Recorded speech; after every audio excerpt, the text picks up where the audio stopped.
అందరికీ నమస్కారం. Welcome to Telugu wallet. Congress ప్రభుత్వంపై తిరుగుబాటు ఖాయం.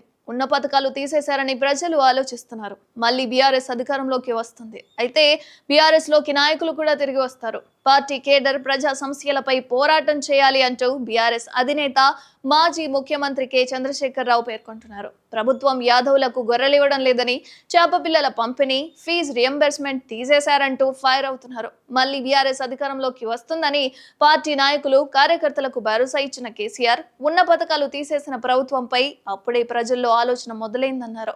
కాంగ్రెస్ ప్రభుత్వంపై తిరుగుబాటు ఖచ్చితంగా వస్తుందని నల్గొండ, సూర్యాపేట్, మేడ్చల్ జిల్లా కార్యకర్తల సమావేశంలో అన్నారు. అయితే నేతలతో బుధవారం భేటీ అయిన కేసీఆర్ మాట్లాడుతూ ఈ వ్యాఖ్యలు చేశారు.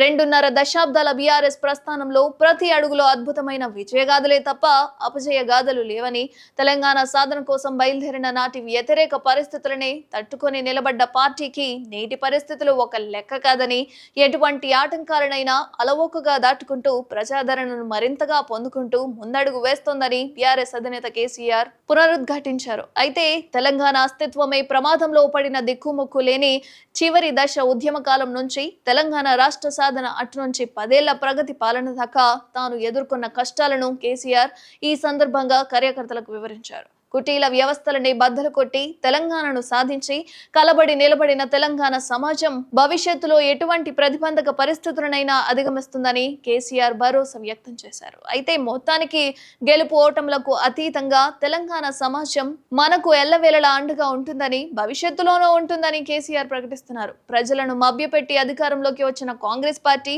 ఇచ్చిన అలవిగాని హామీలు అమలు చేయడం చేతగాక పలు రకాల జమికులతో ప్రజలను పక్కదారి పట్టిస్తూ కాంగ్రెస్ పార్టీ నైజం మరోసారి అర్థమైన ప్రజలు ఓటేసి పొరపాటు చేశామని నాలుగు కొరుక్కుంటున్నారని చెప్తున్నారు. అయితే తెలంగాణలో మునుపెన్నడూ లేని విధంగా ప్రశాంతమైన పాలన ద్వారా 10 ఏళ్ల పాటు సంక్షేమ అభివృద్ధిని అందిస్తూ అన్ని తీర్ల అండగా నిలబడ్డ బీఆర్ఎస్ పార్టీని తిరిగి తెలంగాణ సమాజం కోరుకుంటుందని కేసీఆర్ తెలిపారు. కేసీఆర్ మీద ద్వేషంతో, అసంబద్ధ ప్రకటనలతో, ప్రజా ఆకాంక్షలకు విరుద్ధంగా నడుస్తున్న కాంగ్రెస్ ప్రభుత్వం మీద ప్రజలు తిరగబడే రోజులు త్వరలోనే రానున్నాయని స్పష్టం చేశారు. తన చేష్టలతో తానే ప్రజల చేత కొట్టించుకోవడమే 50 ఏళ్ల కాంగ్రెస్ వైఖరి అని, ఈ నేపథ్యంలో ప్రజలు అనతి కాలంలోని కాంగ్రెస్ పాలనపై విరక్తి చెందారన్న విషయం క్షేత్రస్థాయిలో కనిపిస్తుందని కేసీఆర్ వివరించారు. మరికొద్ది రోజుల్లోనే టార్చ్ లైట్ పట్టుకుని మరీ జనం దోలాడుకుంటూ బీఆర్ఎస్ పార్టీ కోసం వస్తారని కేసీఆర్ ఆశాభావం వ్యక్తం చేస్తూ అప్పటిదాకా ఓపికతో ప్రజా సమస్యలపై పోరాడుతూ వారికి అందుబాటులో ఉండాలని కార్యకర్తలకు అధినేత కేసీఆర్ పిలుపునిచ్చారు.